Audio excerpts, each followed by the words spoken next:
সন্ধে হলেই আমার ছেলের একটি আবদার, মা কিছু বানিয়ে দাও না। তাই আজকে নিজের মগজাস্ত্র খাটিয়ে এই স্ন্যাক্স রেসিপিটা আমি ওর জন্য বানিয়েছি। খেতে কিন্তু দুর্দান্ত হয়েছিল, তাই ভাবলাম রেসিপিটা আপনাদের সঙ্গে শেয়ার করি।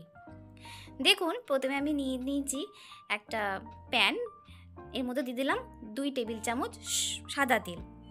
এরপর আমি দিয়ে দিয়েছি কুচি করা পেঁয়াজটাকে আমি একটু লাল লাল করে ভেজে নেব। দেখুন, এই যেভাবে লাল লাল করে ভেজে নিয়ে এর মধ্যে এরপর আমি দেব 1 টেবিল চামচ মতো আদা রসুনের পেস্ট। আদা রসুনের পেস্টটাকেও ওই পেঁয়াজের সাথে লাল লাল করে আবার ভেজে নেব, যেন আদা রসুনের কাঁচা গন্ধটা চলে যায় এবং একটা সুন্দর গন্ধ ওঠে।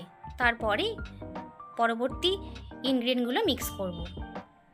এভাবে লাল লাল করে ভেজে নিয়ে এরপর আমি এর মধ্যে কিছু সবজি মিক্স করব। দেখুন, প্রথমে নিয়ে নিয়েছি আমি গ্রেট করা গাজর, এরপর দেব ছোট ছোট করে কিউব করে কাটা ক্যাপসিকাম,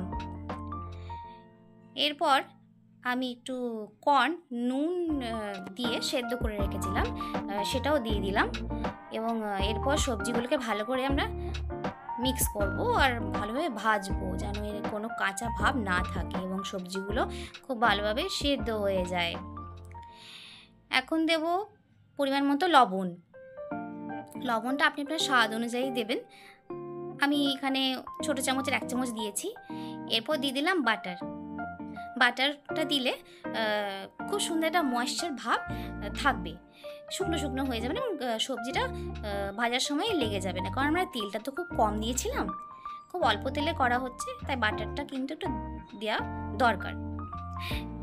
এই যে দেখুন, ভাজা ভাজা হয়ে গেছে। এবার আরও কিছু স্পেশাল জিনিস আমি এর মধ্যে মিক্স করব। দেখুন, এর মধ্যে দিয়ে দিই চিলি ফ্লেক্স, আর আমি কিছু পনির ছোটো ছোটো কিউব করে কেটে ওগুলোকে সাদা তেলে লবণ দিয়ে ফ্রাই করে রেখেছিলাম, সেগুলোকে মিশিয়ে দেব এবং খুব ভালোভাবে আবার ভাজবো। এটা মিক্সচারটা ততক্ষণ আপনাকে ভাজতে হবে যতক্ষণ না এটা আপনার সুন্দর একটা মাখো মাখো ব্যাপার চলে আসে। এর মধ্যে আমি একটা সসের মিক্সচার তৈরি করব। দেখুন, প্রথমে নিয়ে নিলাম আমি 3 টেবিল চামচ টমেটো সস, এরপর এর সাথে মিক্স করব আমি 1 টেবিল চামচ চিলি সস, একটা রেড চিলি সস, আপনারা চাইলে গ্রিনও দিতে পারেন। এরপর দেব 2 টেবিল স্পুন মিওনিজটা দিলে ওই ফিলিংটার মধ্যে খুব সুন্দর একটা ক্রিমিনেস আসবে এবং খেতে খুব টেস্টি হবে। সসটা খুব ভালোভাবে মিক্স করতে হবে, মিওনিজ থাকার কারণে মিক্স করতে একটু সমস্যা হতে পারে, তাই ভালোভাবে মিক্স করে নিতে হবে। এরপর সসটা আমি ওই ফ্রাইড ভেজিটেবলগুলোর উপরে দিয়ে দেব এবং ভালো করে এটাকে মিক্স করে নেব। দেখবেন সসটা মিক্স করার পরই কিন্তু ভেজিটেবলগুলোর মধ্যে একটা বেশ মাখো মাখো ব্যাপার চলে আসবে এবং একসাথে বেশ কম্বাইন্ড হয়ে যাবে ভেজিটেবলগুলো, টেক্সচারটা খুব ভালো হয়ে যাবে। আমার তো এখনই দেখে জিভে জল আসছে, কি সুন্দর হয়েছিল, বিশ্বাস করুন, না টেস্ট করলে বুঝবেন না এত সুন্দর ফিলিংটা টেস্টি হয়েছিল। এরপর আমাদের ফিলিং রেডি।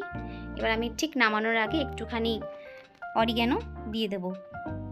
অরিগ্যানোটা দিলে বেশ একটু পিৎজা ফ্লেভারটা আসবে, তাই জন্য দিলাম। আপনারা চাইলে স্কিপ করতে পারেন, মাস্ট নয়। এখানে দেখুন, আমি কিছু ব্রেডের স্লাইস নিয়ে নিয়েছি, হোয়াইট ব্রেড। এখানে আপনারা মাল্টিগ্রেন ব্রেড বা ব্রাউন ব্রেডও ইউজ করতে পারেন। প্রথমে আমি ব্রেডের সাইডগুলোকে কেটে নেব, এই যেভাবে কেটে নিতে হবে যেন সুন্দরভাবে ব্রেডের সাইডগুলো আপনারা ব্রেড ক্রামস তৈরি করে নিতে পারেন। এবার দেখুন, একটা পাত্রে আমি 1 বাটি দুধ নিয়ে নিয়েছি। ওই যে পাউরুটি স্লাইসগুলো ওগুলোকে আমি দুধের মধ্যে চুবিয়ে দুধটাকে ভালো করে চেপে নেব।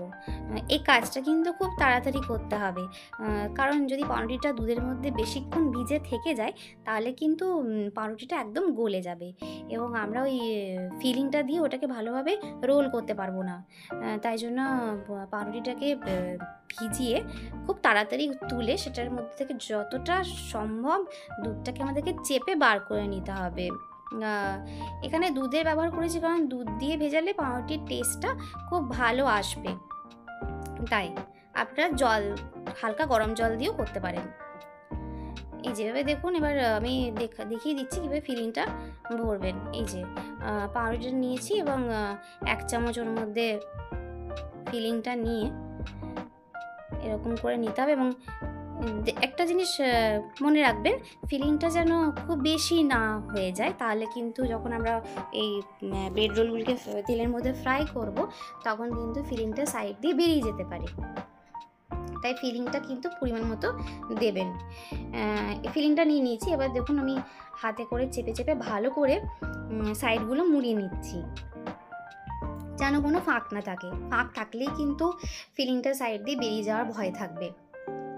এই যে খুব চেপে চেপে দুই সাইডে চেপে চেপে ভালো করে আমরা মুড়ে নেব এবং আমাদের একটি ব্রেড রোল এবার তৈরি হয়ে যাবে। এই যে হাত দিয়ে চেপে চেপে ভালো করে মুড়ে নিতে হবে। দেখুন শেপটা ঠিক ভেজিটেবল চপের মতো হয়েছে।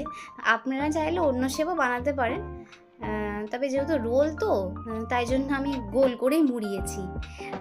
শেপটা দেখতে খুব ভালো লাগে, দেখে মনে হয় যেন ভেজিটেবল চপ, তাই। এবার আবার দেখুন একটা বানিয়ে আপনাদেরকে আমি আরেকবার দেখাচ্ছি। এই যে ফিলিংটা নিয়ে ভালো করে 2 হাত দিয়ে চেপে চেপে একদম সুন্দর করে মুড়তে হবে। এভাবে মুড়বেন, তাহলে দেখবেন ভাজার সময় আপনাদের কোনো সমস্যা হবে না, ফিলিংগুলো একদমই বেরোবে না। ব্যাস মোটামুটি আমাদের ব্রেড রোল এখানে রেডি হয়ে গেছে, ফ্রাই করার জন্য রেডি।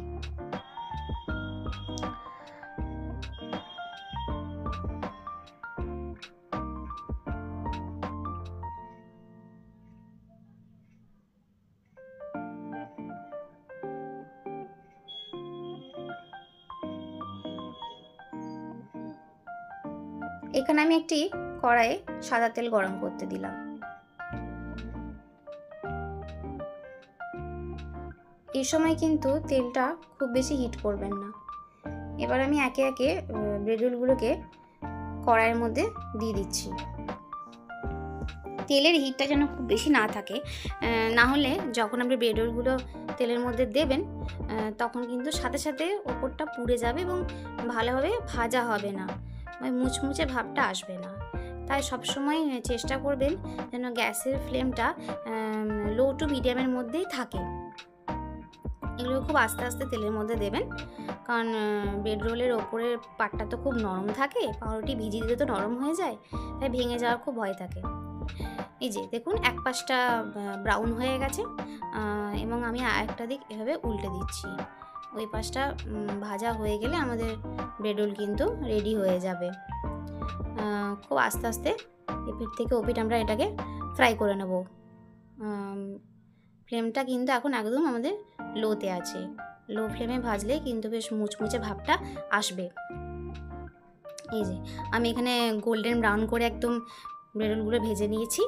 এবার আমি এগুলোকে আস্তে আস্তে একটা একটা করে তুলে নেব। এটা খেতে কিন্তু ভীষণ টেস্টি হয়েছিল, বিশ্বাস করুন। এর স্বাদ এত সুন্দর যে হবে আমি নিজেও ভাবতে পারিনি। তো আমার ছেলে তো খেয়ে বলেছে মা আবার কবে বানাবে। এই যে আমাদের ব্রেড রোল কিন্তু একদম রেডি। এবার সোজা চলে যাবে কিন্তু সার্ভিং প্লেটে। আমার রেসিপিগুলো যদি আপনাদের ভালো লেগে থাকে তাহলে আমার চ্যানেলটিকে অবশ্যই সাবস্ক্রাইব করে দেবেন এবং নোটিফিকেশন বেল আইকনটি অবশ্যই প্রেস করে দেবেন। আর আরও যদি কিছু নতুন রেসিপি দেখতে চান তাহলে আমাকে কমেন্ট বক্সে অবশ্যই জানাবেন। এবার চলুন যার জন্য বানানো তাকে আগে রোলটা দিয়ে আসি। Thank you.